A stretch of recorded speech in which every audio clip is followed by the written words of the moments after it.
My name is Victor Phillips, and my purpose here is to simply share a scary story from my time in security.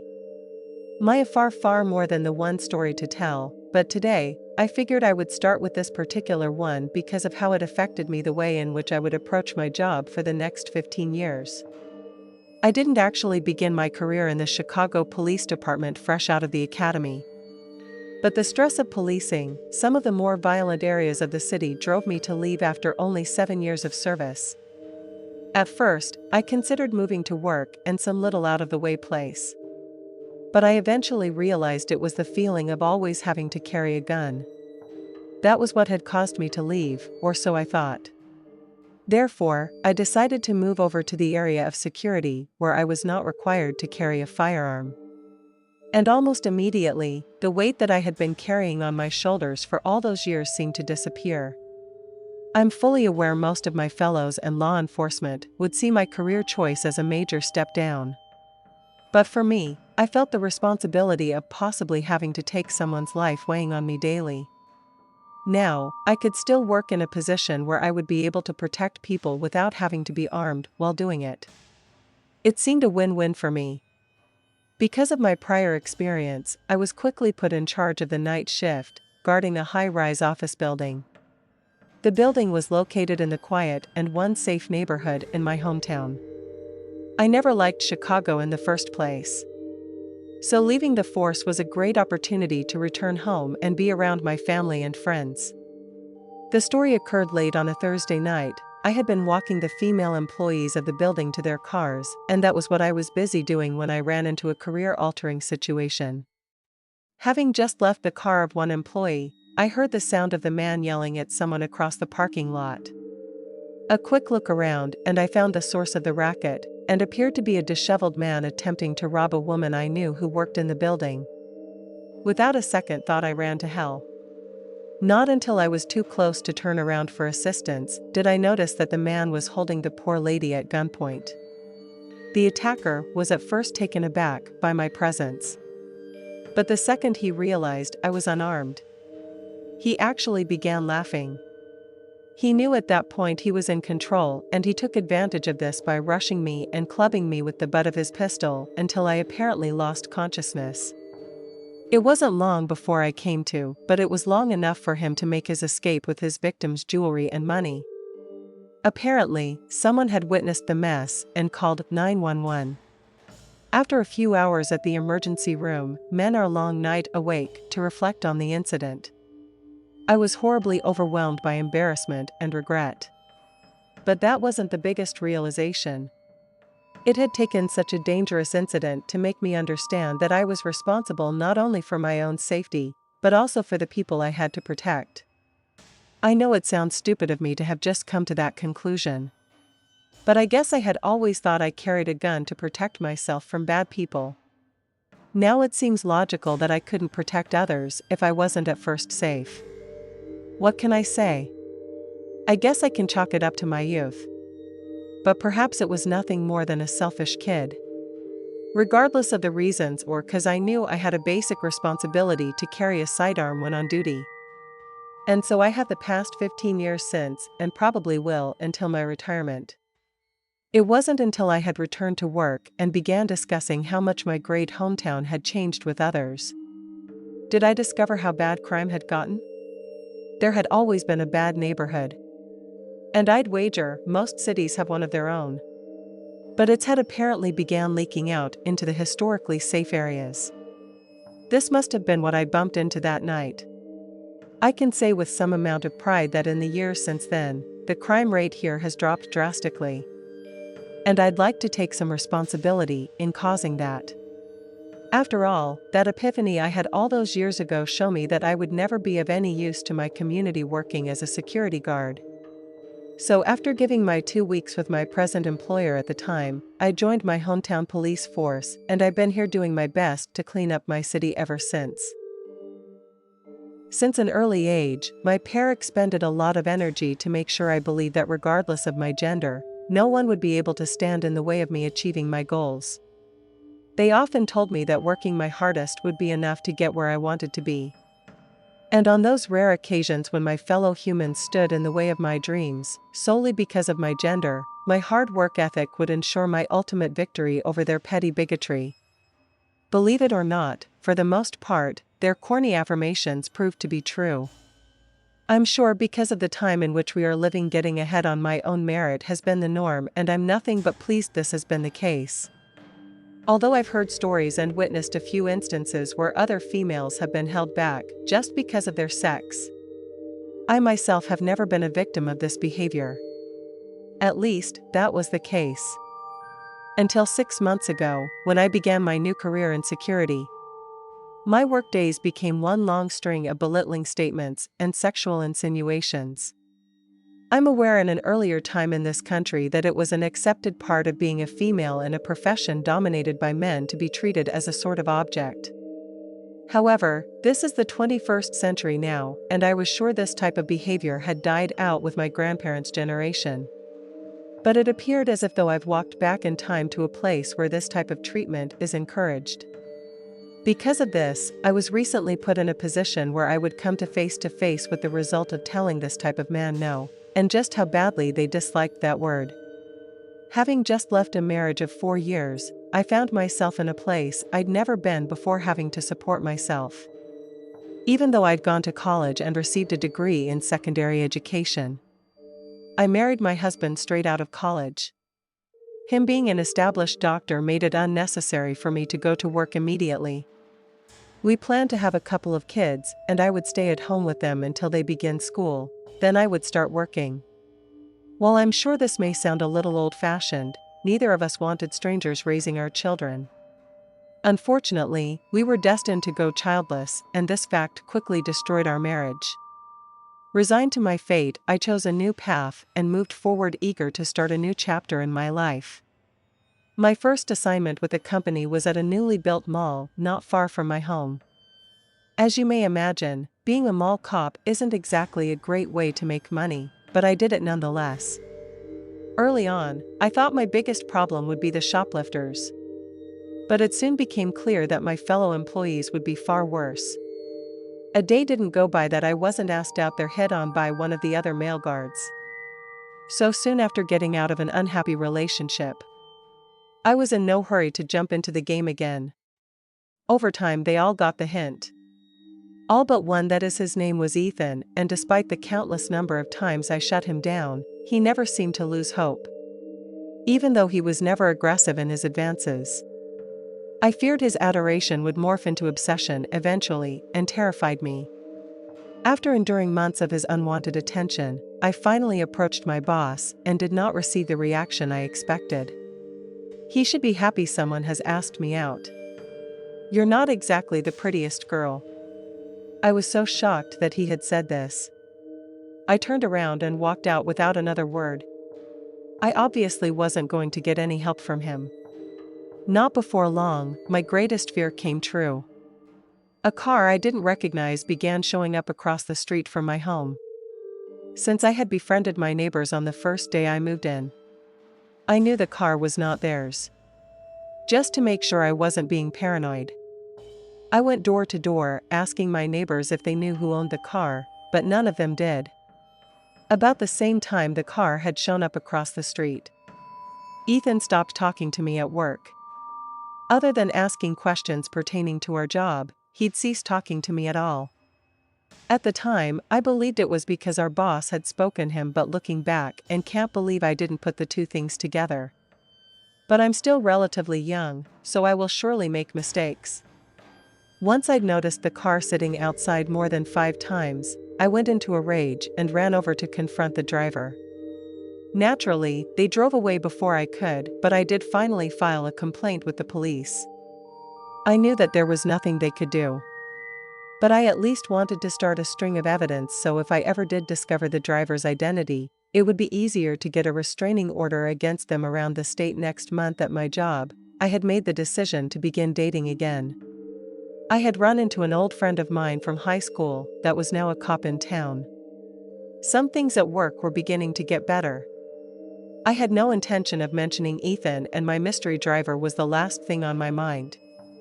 That night was going so well.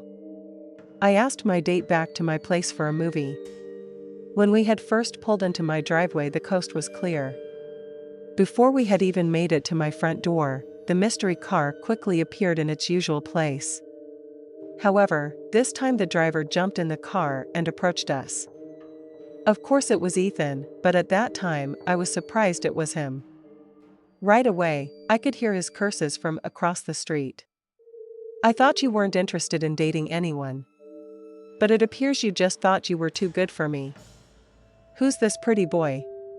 But the time he had finished his tirade, he was almost face to face with Jack, my date. This was the most embarrassing situation I could imagine. I just wanted to crawl under a rock. But then the scene took a terrifying turn. Ethan stood within mere feet of us, breathing heavily like an angry bull, and he held a gun in his right hand. He continued to stand unmoving, staring, and slowly becoming more and more angry. Unsure of what to do or how to act, I looked at Jack for some type of guidance. He proved to be the even-headed guy he'd always been and did his best to calm Ethan down.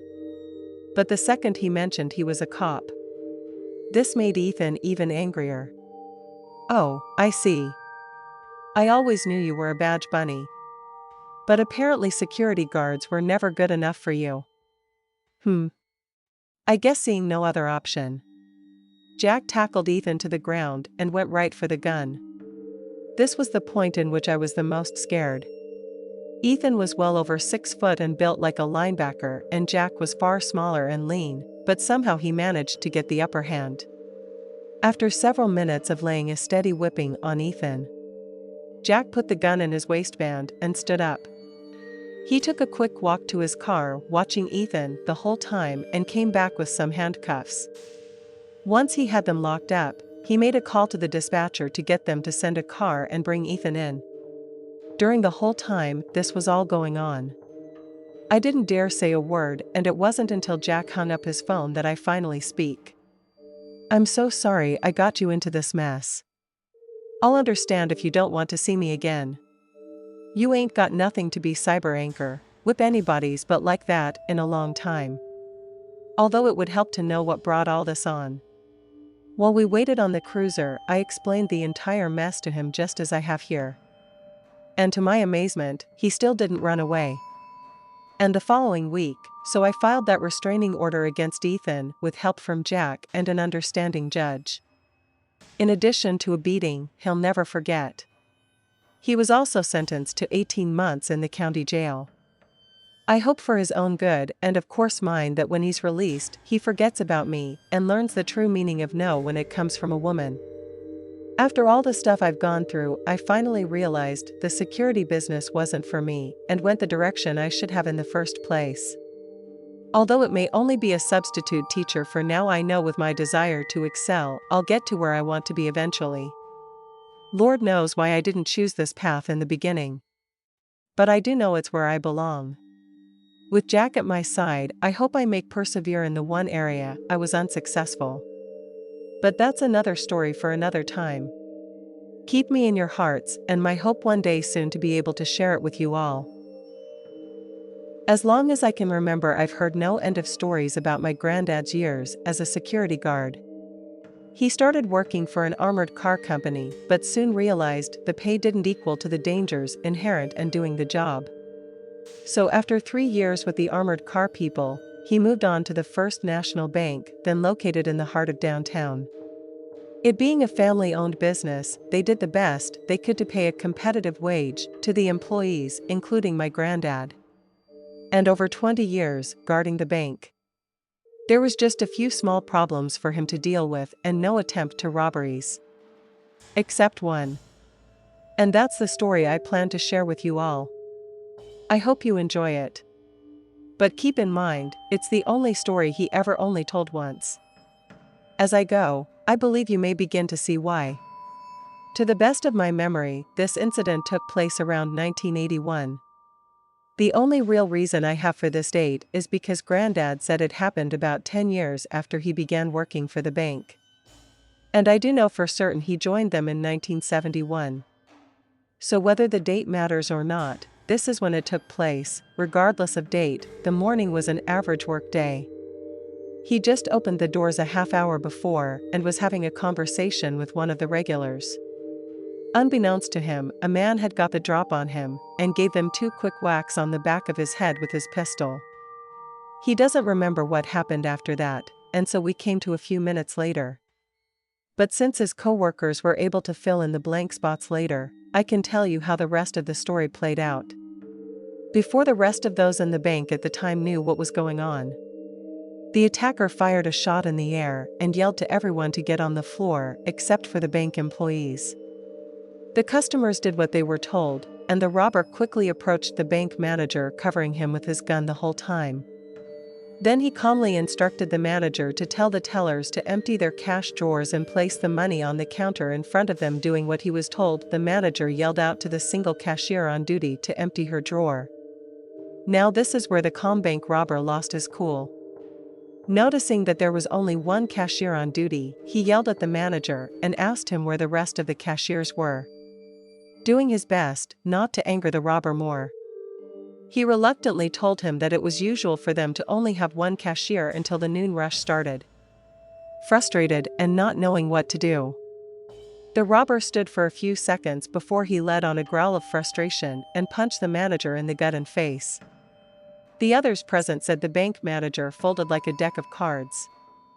For a moment, the robber stood over the body of the manager and pointed his gun at him as if though he was about to shoot him, but after a couple of moments he let out another yell of frustration and turned to the cashier's window. This was around the time Granddad started to regain his wits. He said when he opened his eyes, he realized he was tucked away in a small nook out of sight from anyone when he'd been attacked. He was standing next to a cutout area at the end of the cash windows that usually held a large plant. But since the plant had recently died, the nachos empty. Apparently when he was knocked out, his body fell into the empty space. So for a few minutes, he remained laying there, just listening to what was going on. Once he realized no one could see him, he decided he'd use that advantage to ambush the thief on his way out the door. At the time he told me this, he acknowledged that it wasn't encouraged in policy to shoot a thief who had not shot at him or others in the bank first. However, he wagered that he'd have the support of his employers since he had been assaulted by the robber earlier. And even if he wouldn't be, he was mad about being pistol whipped and didn't really care anymore at the time what anyone thought about it. So, as quietly as he possibly could, he got to his knees and pulled out his pistol. The only he could do was listen and wait. After beating the bank manager up and menacing him with his gun for a moment, the robber made his way to the sole open cash window to get the money that had been stacked there for him.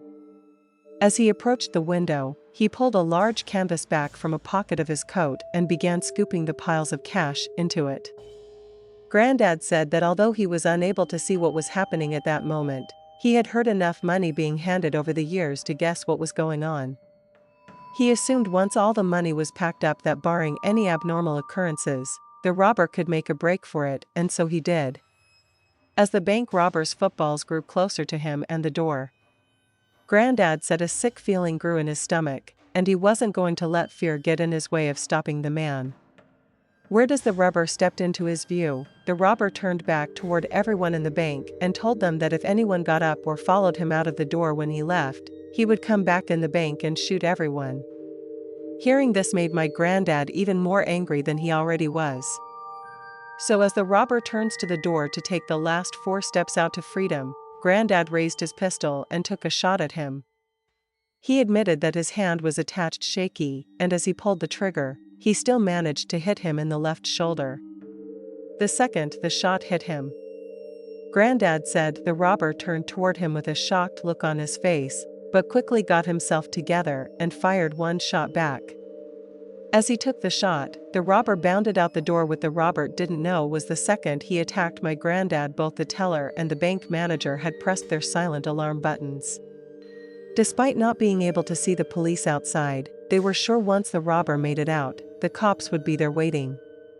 And they were indeed, Granddad told me as he laid on his back bleeding from his chest and not sure if he would survive.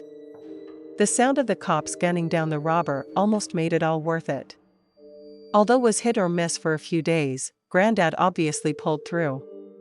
The robber's bullets had stuck in his left lung, ended up within millimeters from his spine. The damage to his lungs surprisingly turned out to be the least of his problems. It was able to be repaired that evening, but the doctors couldn't decide at first whether to remove the bullet because they feared either action could result in paralyzing him. But they eventually took the risk and removed it. He still can't find two doctors to this day that can agree whether the bullets would have moved into his spine or not. But he's just happy he eventually was able to return to work. The saddest part of the story, or maybe the funniest, depending on your view, is that the bank robber went through all that trouble to come away with only $1,500. I realized that $1,500 in 1981 was more than it is now. But I can't ever see a time it was worth someone losing their life over. I don't know. Maybe I'm spoiled. The sound Granddad heard as he laid there on that floor was indeed the sound of gunshots. The medical examiner report counted 44 in total, but the chief of police made sure to show the media the bullet holes in the police cruiser that came from the robber's gun, all 3 of them. Like I said above, Granddad did return to the bank 2 months later, and through the remaining years of his time there, he never had to fire his gun ever again. Although there was one time he came close while intervening in a very heated argument between a man and his mistress. But I'll save that story for another time. You guys let me know if you're interested in hearing it. During the 4 years I attended college, I played a lot of poker. Over time, I became one of the best players in my school and then my state. By my senior year of school, I thought I was one of the best players in the country, and no one could tell me otherwise. I was so sure I was unbeatable that when I received my financial loan money for the year, I took it all with me to a big game often attended by many of the best players in the state and lost almost all of it. Although I still had enough to start the year, I obviously wasn't going to make it through to graduation without finding a way to get it back. Since I wasn't going to get the money from my parents, I had to do the one thing I'd been avoiding the last 3 years: get a job. For the first few days after the game, I had no idea where to go. I was still young and had very little experience in the workforce. To my shock, I found my answer one morning in the library. The school logist posted a notice for a security guard that day, and despite my initial misgivings, I saw it as a sign. So I headed to the security office to see what I would need to do to apply. Luckily, the head of the campus security was in his office and invited me in to talk. He was understandably reluctant to hire a student, but I did my best to make it clear that I was desperate, and after the 1 hour plus, meaning I came away with a job. Not that I had a job.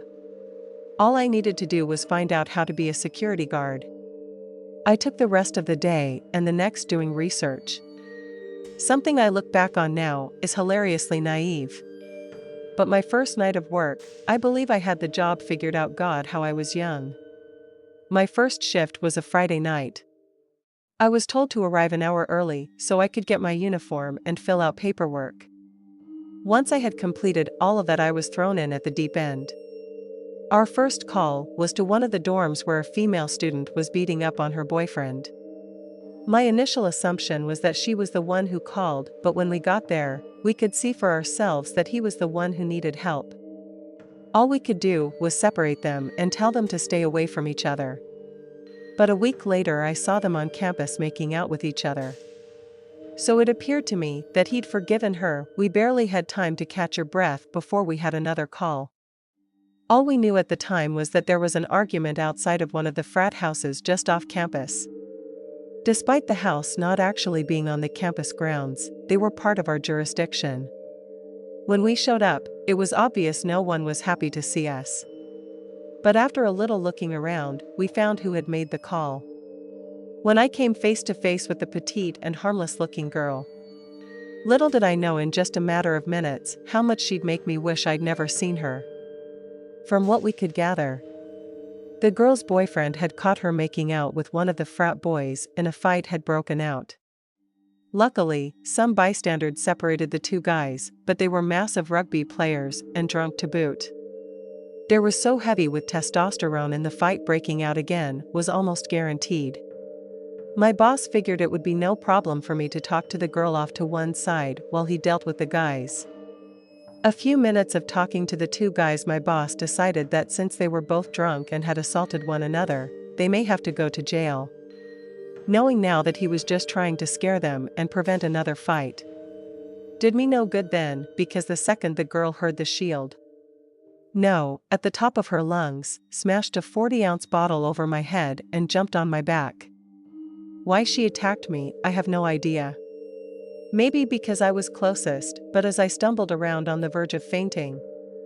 You do know how hard those bottles are, right? Swatting at her and trying not to hurt her, but still attempting to get her off of my back, and the girl's boyfriend broke free and ran up and punched me. Of course, the combination of the bottle and the punch caused me to drop. Naturally, when I fell, the girl on my back fell to the ground. To seeing this, for some reason, the other guy broke free from the couple holding him and attacked the girl's boyfriend. As I slipped into unconsciousness, a massive chaos grew around me. The next thing I can remember, a paramedic stood over me asking me questions. Why clean the blood from my head? I was loaded on a stretcher. And as I tried my best to take in the result of the melee, I saw each of the guys sitting in the back of the police cars and a cop talking to my boss, who was sporting a busted lip. I was unsure of what happened to the girl at the time, but I was sure of one thing. I was quitting that job immediately. I spent that night in the hospital and was released around 9 the next morning. Despite having a splitting headache, I went straight to the security office and told my boss I was quitting. He didn't bother to try to talk me out of it. He probably knew I wasn't right for the job, and I did beg him for the job. So I guess he decided to give me a chance. It turned out the girl had been arrested first and had been taken away before I was conscious. He mentioned that the cops wanted to know if I wanted to press charges against her, but I took the high road and declined.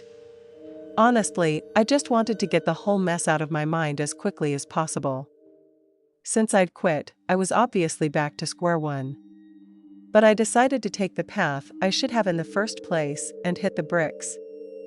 Finally, after a week of going business to business asking for applications, I got hired on at $1 Tree.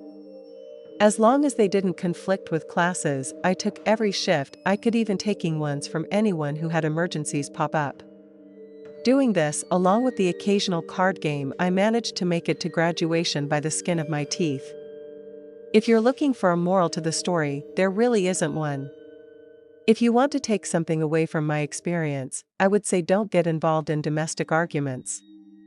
And if you ever think of becoming a security guard, be sure you can handle it. Despite what most Americans think, it can be a hard job. And I respect everyone who does it. I'd have to be majorly out of touch not to be aware of society's overall attitude towards security guards. Names like Rent a Cop are pervasive in our country. Not to mention movies like Paul Blart and Do Our Profession No Good, but I can promise you 1000s every day, men and women both risk their lives to protect people and products from those who put their safety and security in danger. I'm here to share one such story with you all today. I began my career in security, much like the majority of us do with a private company. Depending on the day, I may spend my time patrolling a strip mall or protecting a high-end jewelry store. This was my gig for 12 years until I was headhunted away by a 4- and 5-star hotel chain to run their security in one of their Florida locations. The chance to no longer have to pound the pavement was too good to pass up, and I accepted the job right away. I initially had 4 guys working under me, but I added one more guy within 9 months of getting there. For the most part, the hotel was a quiet place. So for me and my guards, it was a low-stress environment. Things stayed relatively easygoing for the first year. Don't get me wrong, it was by no means a utopia. Because our location and reputation, we tend to attract celebrities of all forms of entertainment, looking to take a break from the constant peeping of the media. Occasionally, we are faced with a star who mistakes our respect of his privacy as an excuse to take things too far. It was one particular entertainer's disgusting behavior that motivated me to share this tale with everyone here. When I took the job as senior pencil pusher, I was well aware I would be sacrificing some of the more exciting aspects of the job for more money. So that morning, we got the call for backup from one of my guys. I jumped on it. Apparently, he answered a noise complaint from another guest, and even after 5 straight minutes of knocking on the door, the only answer he received was the sounds of furniture and glass breaking. So not sure what he was about to walk into, he called for backup. Once I arrived, we carefully entered, still announcing our presence the entire time. The room was now completely silent. As I peeked around the corner, I noticed the guests laying still on the bed surrounded by broken furniture, figured he had worn itself out. I told my guy we should check on him to make sure he didn't need the paramedics. As we calmly and confidently approached the bed, he leaped up and pounced upon my employee. While he hung around his neck like a monkey, he was screaming something about the CIA. My guard stumbled and dropped to the ground, continuing to fight off his attacker. Almost as soon as he pounced on my guy, I was standing behind the guests, punching him in the kidneys, trying to get him off of my employee's back. What I wasn't aware of at first, because of where I was standing, was that he had been stabbing my guy with a steak knife. But once he fell to the ground, I could see his wounds. The guest was trying to get back to his feet while still ranting, but now had turned his crazy eyes onto me and raised his knife. As his arm came down, I lifted mine and blocked his strike, but nonetheless got slashed to the forearm. At this point, I was fed up with this guy, so I grabbed his knife hand and started punching him as hard as I could until he blacked out.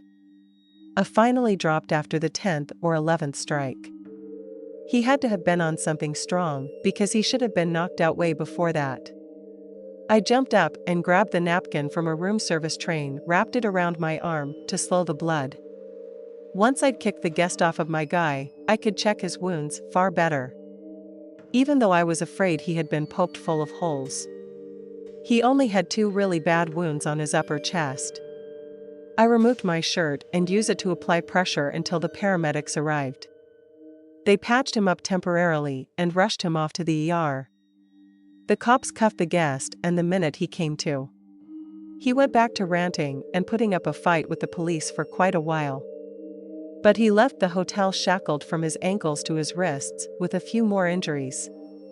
It wasn't until the whole mess cooled down did I remember I had a cut on my arm. I hoped I could get away with throwing a band-aid on it and go about my work.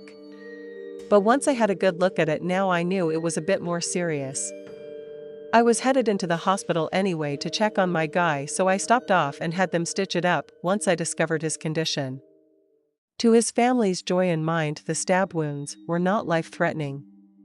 Out of the 6 punctures, only the 2 were deep enough to cause any long-term damage if they had hit something vital, that since one was in his shoulder and the other just below it, and the upper chest well away from his heart.